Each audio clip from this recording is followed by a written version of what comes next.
Bound by Fate and Blood by Jenna O'Malley. The Merna Annals, Book 1. Chapter 39. Neftiri. Arya, there you are. Neftiri hugged him so tight that she hurt herself. We're safe. The battle is ending. Rochelle's song is strong on the field to guide everyone home. Stop prattling, start healing, Abraxas complained as he joined the throng. Koi, thank Arsenway. Are Ian, Rochelle, and the others with you? Neftiri resisted the urge to hug Abraxas when the wave of survivors petered to a halt behind him. The report he gave was flat, formal, and as distant as ever. She saw his hatred for her and heard the scowl he hid. Frey and the others will make their way back with Kovilius and Yadnairena's groups. Any sign of Tempesh or Stakalisa? Arya replied for Abraxas. If either of them has the gall to show their faces again, it'll be their last mistake. Udan Shifera, have you returned? Maria asked, her foresight casting in full play. Yes, it is me. Neftiri offered Maria one of the baskets on her arm, meant for healing incoming wounded. Gracias, Maria accepted and said to Abraxas, it is good to hear your voice again. Is there anything I can offer? I fare better than others. Hurry to them, he demanded. She bowed before leaving down the path, using her hands to guide her. Neftiri's mouth moved to scold Abraxas's rudeness, but she stopped and listened with a wheeze of observation. Rochelle's song. Oh no.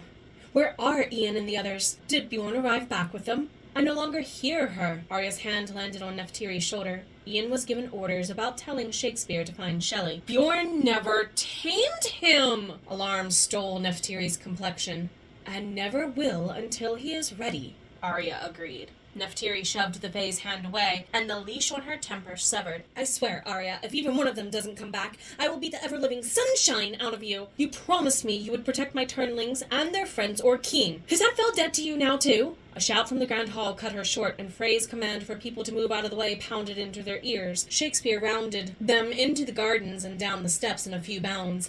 Frey popped off the beast's back with Rochelle still asleep in his arms. Stand back! The wolf circled the crowd, analyzing them as if it had never been introduced to them. Urgent attempts to shush panic followed from the crowd, and many healers assumed protective stances over the most injured. The hound growled and barked directly at Frey. Good job, Shakespeare. Frey met Neftiri's eyes before he glanced to Arya. With a thought, Fenrir's Serenade, isn't that the song Rochelle sings when this happens? Mardigan's sleep spell might work too. Hearing her turnling's thought, she whispered out the side of her mouth, Arya, do you know the songs for this? Rochelle and Mardigan would never let me hear the end of it if not. His tired voice tested the first tune. When the wolf growled and trained its focus on the song's source, the fairy added a gentle crescendo to his volume. An annoyed huff and whimper followed a repeat at the lullaby's volume even louder. Onlookers watched with unwavering tension. The wolf could snap, ever brave. Arya stepped closer, showing his hands were empty. Abraxas reached for the blanket passed to him from the crowd. Make this reprise count. Arya nodded, circling into the final repeat as the spell's intended effect washed over the wolf's agitation. Once the hound lay flat on the ground, Abraxas flashed behind him to fan the blanket over it. The fabric muted a bright green light that would have blinded the crowd otherwise.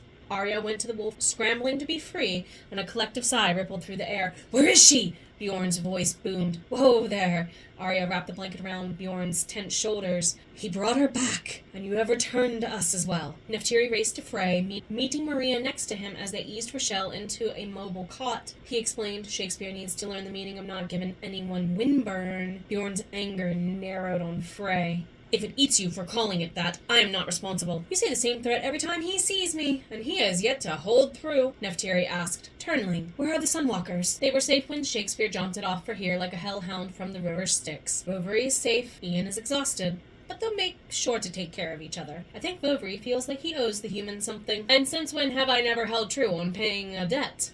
The dragonkin and human in question leaned over the balcony's railing. Ian grinned from ear to ear. A repayment gladly accepted, so long as you never tell me the story about what the Pope keeps in his left pocket ever again. Slippery snails provide so much entertainment, though. You laughed plenty, and don't deny it. We have much to do, friends. Arya looped Bjorn's left arm over his shoulder, making Slimmer Fairy a hilarious crutch for the chieftain. To bed with the injured and exhausted as they are stabilized. I'm not going anywhere. Arya leveled his comrade with a slaying glower. You qualify until I clear you. We need you to heal fast, Abraxas agreed, and Bjorn cursed as Arya led him away.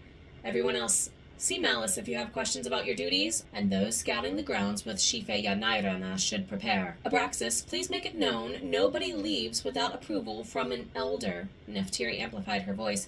All search parties must bring members of Tempassion Stachylus covens directly to me. Abraxas, Malice, Covilius, you will handle interrogating hunters in my place, as was the preferred arrangement under Rochelle's reign.